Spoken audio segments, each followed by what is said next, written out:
换呢？对，机会换。Alright， 可以。6000转还会换挡。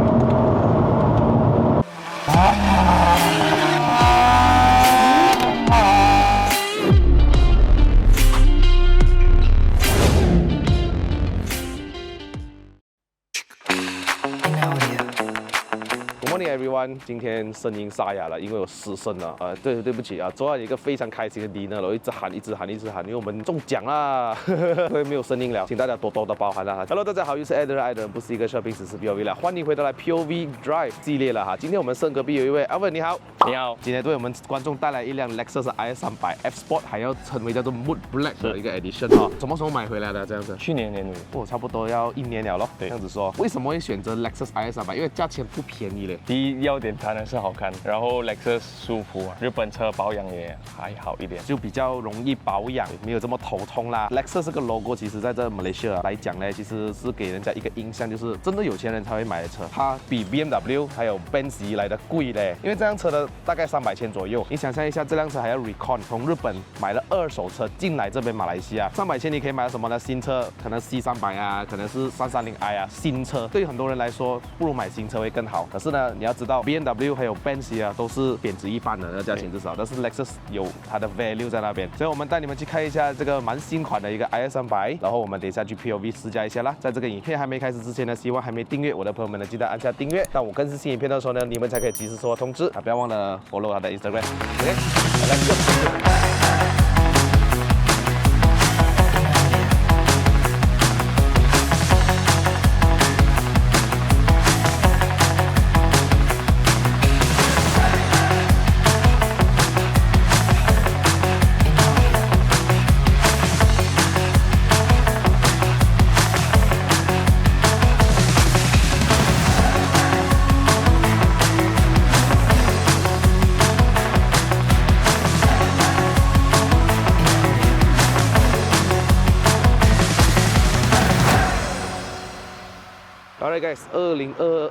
年尾的一辆车，你看它的车头是非常飒的。其实 Lexus 的 IS 系列到现在只有第3代 ，OK， 这个是第3代，从13年到现在都是用的同一个底盘，可是它的样子就做出了改变啦。第一代的代号为 XE10， 第二代的 XE20， 现在来到第3代 XE30， 可以说是13年到24年这10年以来用着同样的底盘，可是外貌的设计跟它的引擎已经有做出改变了的。从13年到16年的期间呢，有分为 IS250、IS300H 还有 IS350的。简单来说 ，IS250 是2.5自然吸气的 V6 引擎 ，IS300H 是 Hybrid 的 ，IS350 呢就是 3.5 V6 的引擎，它都是后驱版。可是呢，在美国那边呢，250呢也有4驱的，而且这4驱的版本呢，它是分为前30后70，它的差速器还可以调为前50后50的。但是我们简单化了，我们说日规就好。那过后呢，还做出一个小改款，它把它前冷变成了这样，它的灯呢就从 projector 变成了 LED 的，它就把 IS250 取消掉了，就换为 IS200T， 换为一个2.0公升的涡轮增压4缸引擎啦。再后来呢，就演变成现在这样子。你看后面那个灯是贯穿式的尾灯啦，它就没有叫 IS200T 啊，它就叫 IS300、300H。Hybrid 的，还有 IS350， 还有是有 3.5 V6 哦，在日本这一代 XE30 呢，它有叫 ISF， 这个是 IS 的天花板 5.0 的自然吸气 V8 引擎，那个是真的是太夸张了吧，那个很少机会可以接触到哈。那我们今天这辆就是一个 Lexus IS300后驱版本 2.0 公升涡轮增压的4缸引擎啊，所以这是它的钥匙。坦白讲啦 ，OK， 这个价位300千哦。你会觉得这个钥匙好像Toyota这样空空的啦。从2013年到现在好像没有做出改变哦，所以这个是比较失望的事情。如果要难听一点讲的话呢，其实 Honda City 的锁匙还更加的扎实哈。这辆车有无钥匙进入，还有无钥匙启动，只需要把钥匙放在我们的口袋里面，然后这里后面有一个电磁阀，按一下。你就可以打开后备箱了。好在呢，椅背是可以做64椅背倾倒，后备箱呢可能看起来哦还比330i 小一点点。那实际的这个数据我就不懂啦。可是这辆车的轴距呢2800mm， 是一个很标准的一个 D segment 的房车。我们来看一下后面的贯穿式尾灯啊，你看晚上的时候啊，其实我远远就看到这辆车，而且它这样子勾上去呢是它的标志来的。Mood Black 这个版本你会看到很多东西呢都变成了 Piano Black。钢琴烤漆的，比如说这个黑色的尾翼啊，它的 diffuser 那些啊，这辆车是没有加 body kit，已经是很漂亮了的啦。如果你在日本买回来啊，当然 import 啊，可能你会找到一些什么 TRD 的 body kit 啊那些。那这里还有一个导风线，很多Toyota车都有的，其实哈。再看多一次它的 signal， 如果是 LED 会比较好一点点啦，在这个价位来讲。比较 premium 嘛，可是 Moon Black 啊，我就很奇怪，为什么这里不是跟着 Black Color？ 如果是再更加黑色的话，会更加的好看。前面一个厂徽 F Sport， 这辆车如果没有 F Sport 的话，老实讲会比较难看一点啦。原装来说，大概3根手指的高度啦。前面的设置为 Double Wishbone， 后面是一个 Multi-Link 多连杆。Moon Black 有那个全黑的轮圈 BBS 的啦。前面的轮胎尺寸为235/40R19 ，Hankook 的 Ventus S1 Evo 3， 前面有4活塞的刹车卡钳，里面有这个名字啊 Advix 啊。后面方面的轮胎呢的尺寸会比较大一点，因为这辆车是后驱嘛。所以用着265/35ZR19，也是一样 S1 Evo 3的轮胎，后面也是有刹车卡钳，就喷成了橙色啦。这个是 Moon Black 独有的一个颜色，车身不管是什么颜色都好，卡钳一定是橙色，所以我们一认就认得到了。至于前面这边呢，就有一个 DRL 的日行灯 ，Nike 型的，以前 Nike 是比较大。这个 Nike 比较小，前脸看上去真的很帅，尤其是我说过，如果一辆车要看起来更加的运动化的话呢，其实它的 side mirror 哦要这样子 L 型的，更加的 sport。这个 logo 就是有雷达侦测的啊，自动跟车系统，还有自动刹车系统都有，而且有360哦。注意看这边有一个洞，这个是进风，让你的刹车卡钳降温。左边这边呢还是有一个洞，它是让你的轮胎降温，所以 S Sport 才有的，如果是 Luxury 啊是没有的。后面这里就没有 touch sensor， 这边有。然后如果你要锁门的话呢，就是这边有一个感应器。按一下 ，side mirror 会自动收底的啦。那我们去后座看一下哈。那由于这辆车呢，如果是把引擎关闭了之后呢，椅子会往后退，方便让驾驶员下车，看起来后面会比较窄一点。红色的内饰 F Sport， 这是标准的哈。据说在日本，如果你不要红色的座椅呢，你还要加钱。那后面这边就比较简单一点，可是这些都是软质的，全部都是皮革包覆。当你来到 Lexus 的时候呢，你会觉得哇，很 premium， 摸下去很舒服。它不是眼睛看漂亮而已，它摸下去都是觉得质感满满。有啦，有给到你300钱的 feel， 椅背可以做倾倒，还有一个中央扶手。置杯架，椅垫就比较偏短一点，后驱嘛，这里就鼓起来很大，中间还有冷气出风口，头顶上大概是在一个拳头的位置。椅垫的发泡棉呢就偏软偏舒服，这个就是日系车的一个特点，就是很舒服的座椅啦。对我来说做长途是很 OK 的。这个就是我很喜欢的这一个地方。类似像木，虽然是 plastic 啦，可是你摸上去会有那种路纹啊，很 premium。这里还有3组的记忆座椅，这张座椅真的是非常好，包覆性很好，软舒服，驾长途真的是完全没有问题。那它只是输在这边是没有的扩展腿部，如果以宝马或者奔驰呢 ，M Sport 还有 AMG Line 它都是可以扩展，这两就没有了。这里还有一系列的 button 啊，内饰的亮度调节 ，Audio Trip 自动的远光灯，还有360的 camera， 这里就是打开尾箱啦，这里打开引擎盖。风琴4踏板坐进来的 Lexus 里面呢，你第一点要注意就是它这个时钟，它非常豪华的一个标志，打着引擎非常有仪式感的哈。你们注意看它的仪表了，哇 ，good， 是不是很好看呢？这个仪表，2013年开始呢，到现在有做出了一个小小的不同的设计啦。这里有这个驾驶模式，你可以转 Eco、Normal 还有 Sport、Sport Plus， 这样就是 Eco Mode， 这样子就是 Normal Mode、Sport and Sport Plus， 像 Lexus LFA 这样子。Sport Plus 看了很帅气，看我踩几个油门，帧率啊都比较顺，按钮按一下，哇，你看它会动的嘞。很帅啊！13年到现在都有嘞。这里就是可以看一些平均油耗啊，打满可以走500多嘛，580，真的是做到这样的油耗。对，580。走 highway 的话可以700都可以。哦95打差不多120。Eco Indicators 的 Turbo Boost G-Force Meter， 这个是你的档位显示啊。TPMS 胎压侦测，然后就没有了，就指南针啊、Audio 啦、跟车啦、Message， 这些是它设置啊，比如说 Lane Departure Warning 啊、自动刹车这些调整都在这边了。那如果你不要的话呢，你还可以按。它就躲起来了的。方向盘是电动的，上下自动雨刷，还有就是自动头灯。我们打开头灯一下，哎呀，没有一键闪向下了。打开方向灯，这个唱机我就不多说了哈，这个很多东西可以玩了。你看，像鼠标这样的。Lexus 的系统，坦白说我不是很熟了。这是360度 camera， 这边就是有手扶。没有得调整前后哈，这边还有座椅通风，车主也是打开这冷冷的，我打开给他了。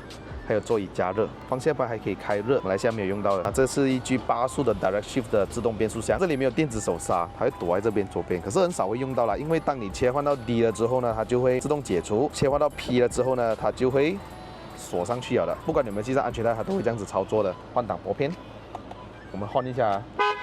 OK，BM Horn Approve 引擎是蛮安静的哈，后面就没有 LED signal 灯哦，但是前面就有哦 ，Side Mirror 也是有。打开引擎盖。这支引擎代号为 8AR FTS 的一具2.0公升的涡轮增压4缸引擎，它原装可以产生244 PS 350个牛顿米，再配搭这个8速的 Direct Shift 的 AT 变速箱。以中国人来说，他们有试过拿来 Dyno， 讲是讲244匹啦，那个 on paper， 可是在 Dyno 数据来说不到200匹 on wheel。那也许可能它的这个动力呢没有宝马出色，可是这辆车主要是它的外观跟颜值上面，这份里面真的是给它10分，非常的好看。做人最緊要咩啊？型啊嘛，係咪？没有改过，没有改过，从来没有。No， F 的一片，就是一片嘛了 drop in。想要知道一下改装之后的感觉是怎么样哈？所以这辆车目前是原装，我们去试驾一下原装。我真的是很爱它尾巴，对我来说啦，跟 W205的概念是一样，车头长，车尾短，这样子那个车看起来非常的运动化。这辆车就没有天窗啦，但是上面都是黑色的，这个 SOS button 哦，日本才用到，这边用不到了。Sensor off 不是 WiFi off 啊，各位。这是它灯，哎 ，touch 的哦，有仪式感。Auto dim rearview mirror， 还有这一个黑色的都是，这还可以插卡。来，我们就试驾。坐上来的时候啊，感觉到那个挡挂，它的因为它是 zigzag 这样的，所以觉得很熟悉了。因为我自己本身也是叫 Toyota 嘛哈。哎，sorry 啊，其实这样是 Lexus 啊，虽然是 Toyota 的，Toyota 是它的那个什么母公司啊 ，Lexus 是它的 Premium 版。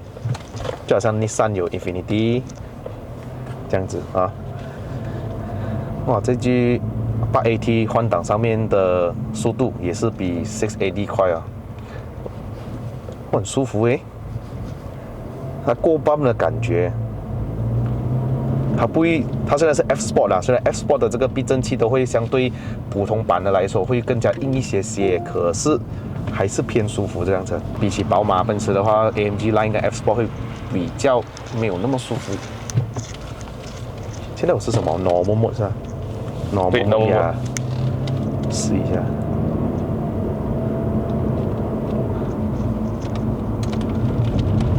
真的很顺的这辆车，换挡方面跟它的油门方面很顺。还有一个大大的 Eco Indicator 给我，它是根据我的油门踩踏的深度啊，来给我知道哦，现在我踩踏油门是不是在省油的状态这样子。哇，真的嘞，它的底盘哦，如果你驾惯Toyota来讲，你再驾 Lexus 哦，它就是不一样，就好像我之前驾 XE20啊，上一代的 V6 那个，也是觉得它的那个，它 signal 会上回来的嘞。好像以前的宝马这样，这辆车的隔音也是非常的好，除了那个胎噪会有少许一点吵，其他的都很 OK 啊，风噪声啊、马路的噪音啊都很少。那我们来试一下它的换挡、退档。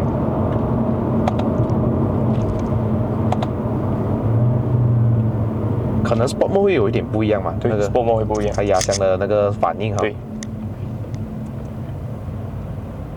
我还可以读到马来西亚的路牌诶，这边对，有什么 complaint 吗？这辆车唯一一个要讲就是这个，你每一次上车都一定要关，它不能像有些像 Harrier 对不对？你按一次它就都是关着的。哦， Harrier 上车就 auto on 了。Harrier 它也会记得哈。对，除了这个没有什么吧，安静、隔音、舒服都有。用料啊，这边都是一些这个皮革啊，还有缝线啊，软质塑胶在上面。这个方向盘的 electronic power steering。比起 XE20还要轻一点点啊，这个这样子层次加起来。哎 ，Thank you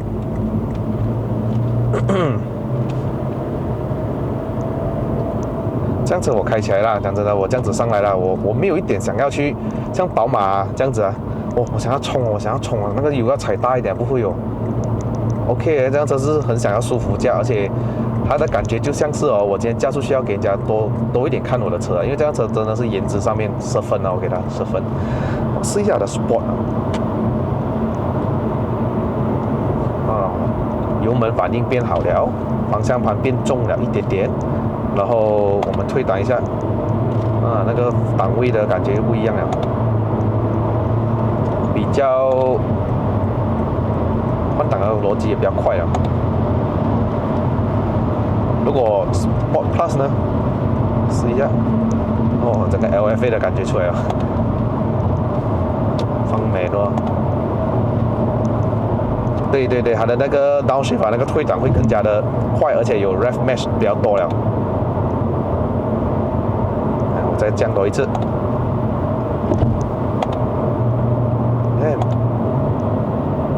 那个感觉的不一样去。哇，这个8 speed 它好很多，就是它的齿轮比也比较密了。它比上一代那个，不是上一代，就是说2013年那个 V6 啊，2.5啊，那个 6AT 就比较蠢了一点点，反应也慢了一点点，所以这个好加一点啊。哇，它的对啊，它一直帮我 ，OK，Lane Keep Assist。很微微的会辅助我一下，这个价钱呢，你可能会比起这个330i 啦、G.D 啦，或者是 W206的C300 我加过 G.D 我也是有加过，但是如果你以这个操控跟动力来讲呢，首选肯定是宝马的。可是现在的新的宝马 G.D 呢，它就把那个内饰舱机跟那个仪表就连起来了，感觉到看起来很像电动车啦，又很像哪一个中国来的车这样子啦，所以我还是喜欢在 G.D 的 Prefacelift 那个啦 ，OK， 那个比较好，而且那个驾驶的感受呢，就是宝马一个给你的感觉是，当你进到 Sport Mode 的时候啊，方向盘是真的是比这个3辆车里面来的更重，而且的这个油门反应呢，其实更加的精准啊，动力更加的直接，因为它那个8 Speed ZF 其实是一个很好的一个变速箱来的 ，OK。但是如果你舒适性来讲，这3辆里面最舒服是 Lexus， 虽然它已经是 F Sport 了的 suspension 这样子啊，隔音也是最好的。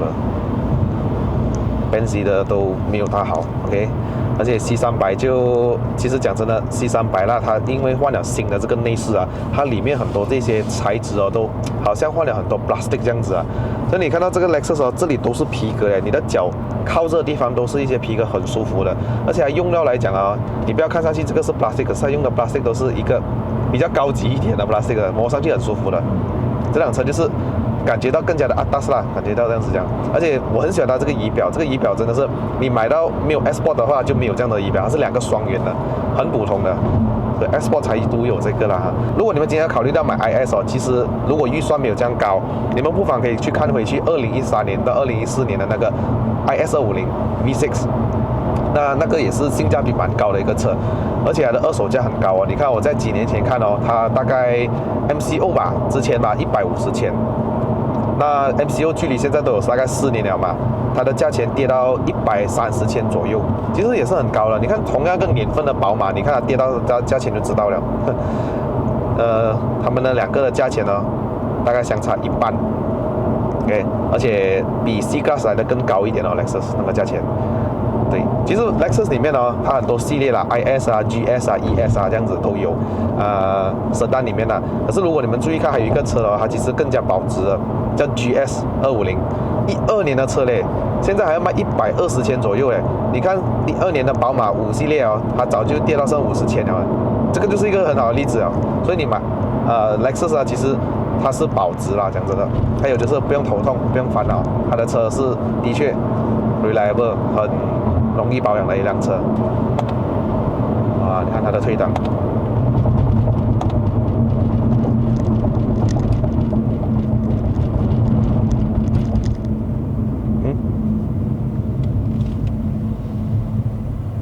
这个 brake 其实也不错啦，很敏感，一下一踩就一点就 AC 关掉。OK， 3、2、1 go， 踩完。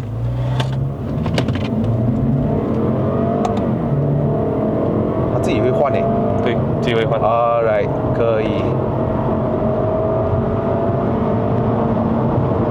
6000转还会换挡，可以不差它的动力。对 ，OK 的，很顺。它会起步，但是它会慢一点点，就等它 Turbo Boost 来这样子可是后面就很顺，上那个速度也跟得上，你看。这辆车应该有 speed cut 的，有 speed cut， 看来190。试一下啊，不能了，180。你怎么踩都是它不会上就对了啦 ，OK？ 因为日本的车都会有那个叫什么 speed limit，electronic speed limit， 所以很多人如果要 remap， 直接干脆把它关掉了。不错，很顺的这辆车，其实它我没有真正驾过这一辆上 on the road 啦，可是它动力其实不差的 ，OK 的，比我想象中好一点。那这个 lane keep 我要关掉是可以按99，对。我没有很喜欢它的 lane keep， 因为它会可能介入一下，然后弄到我的方向盘好像摆动没有这么顺啊。那进入这个大弯，我就知道它有一个特点了，因为它的避震器是偏软的，所以如果你在很高速的过这个弯的时候，你会感觉到那个屁股会摇一下这样子，摇一下不能摇一下不能这样。像我们试一下 Sport Plus 过这个弯哦，会不会像 Normal Mode 这样子 ？OK， 来。会有一点点的差别，可是还是偏软呀，这是 OK， 很舒服这样子。可是我觉得，如果你要减少这个 body roll， 你换那个 Sport Spring 会有改善一点点，可是还是 absorber 软一点点啊。OK， 我们来试一下的音响好不好？这辆车如果在日本哦，可以选配这个叫 Mark Levinson， 这个是其实 Lexus 的一个标志来的，所以如果你买到的话，你就赚到真的。可是买不到的话就。真的是要看 luck 了，这个前车主他有没有舍得去花钱去选配？因为其实在日本买车不像马来西亚，马来西亚这个有分什么 E 啊、G 啊、S-Spec 啊什么这样子，他弄好给你了，他已经选好给你了的。可是，在日本来讲，它是你要不要天窗选配，你要不要 Blind Spot 啊那些，你要不要 Mark Levinson， 你是要自己选的，所以可以放一首歌试一下嘛。上场绝不夸张，808让这里塌方，算你们听众是耶，打完球再帮我帮我点烟。300天 reasonable 啦，我很喜欢它是在那个人的声音是在前面的，给它蛮有环绕声一下，因为这辆车没有Mark Levinson会输少少，可是330i 的那个G20啊，虽然是讲没有什么哈曼卡的那些，可是它的音响会相对来说出色一点点呢。OK 啦，这个车也是不差了，它已经有那个底那边的。如果给你选，今天你有300全的预算，你会买Lexus 呢，还是330i，还是 W206？ 给我来讲，颜值上面我一定是选 Lexus 了。它是很有那种日本的精致的工艺啊，包括无论是外观啊，它的内饰啊，都是很有那个质感，很有那个工艺，日本人的 style， 整齐啊 ，Sport Plus。我们来过这个弯。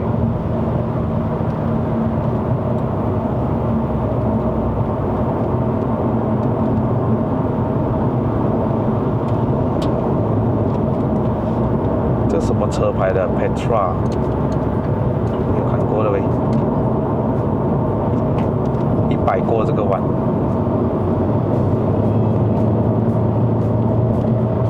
我觉得哦，某个时候是不是 Sport Plus 哦，你还是要用美容会比较好一点，美容还是想要升档的时候。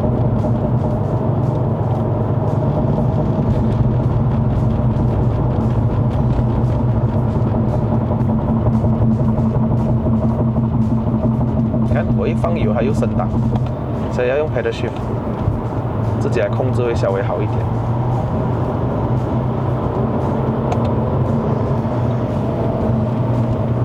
哦，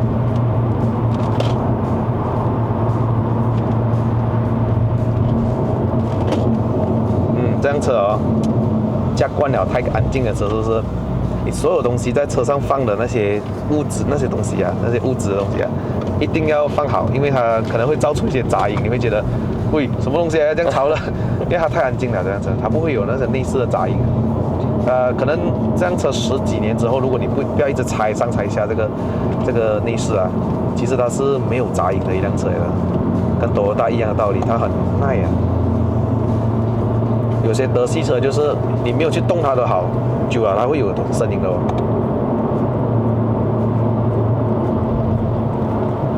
哇，那 nice， 我终于来到云顶山脚了。像我们 Part 2呢就会冲上云霄 RS300， 可是我相信在马来西亚没有一个有拍 YouTube 上山吧，应该是我第一个吧 RS300。好嘞，好的各位，我们就这样子，然后我就不下车了啦。其实我觉得我有时候下车是多余的，对，是不是？谢谢你来问，下个影片再见。再见。哇，你看很多警车上山了哦。会员福利到了，如果要看 Part 2的话，会员福利就可以马上看到了的。所以我们这个影片就到这边了。如果喜欢看我的影片的朋友们呢，不要忘了按赞、订阅、分享，还有打开小铃铛。我们下一集的 POV 冲上云霄再见，拜拜。